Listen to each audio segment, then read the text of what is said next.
Next time you feel that excuse rising up, you know, the one that says you're not ready, not good enough, not educated enough, not connected enough. I want you to stop and ask yourself, who told me that? Because God didn't. The God who called you already factored in your weaknesses. The God who called you already accounted for your limitations, and He still said, soft morning, go. Here's the truth. Your walk, excuse is not your light, identity. great It's food. a test.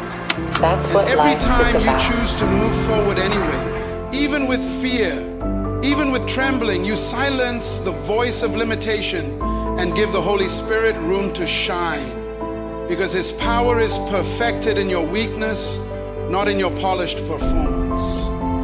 He moves best through surrendered vessels, not self-sufficient ones. So what's your excuse been lately? Be honest. What lie have you made a lifestyle? What fear have you disguised as wisdom? What opportunity have you delayed with a sentence that starts with I can't? Whatever it is, I need you to hear this.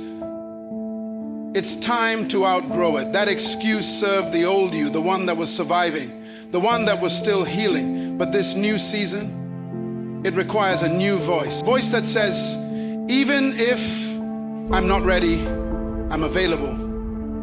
Even if I feel unqualified, I trust the one who called me.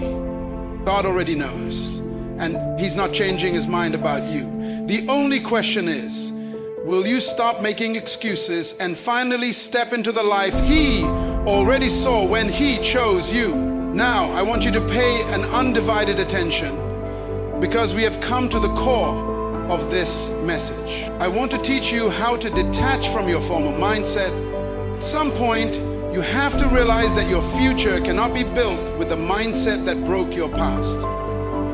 It doesn't matter how passionate you feel, how fired up you get during a sermon, or how many times you say, I'm ready.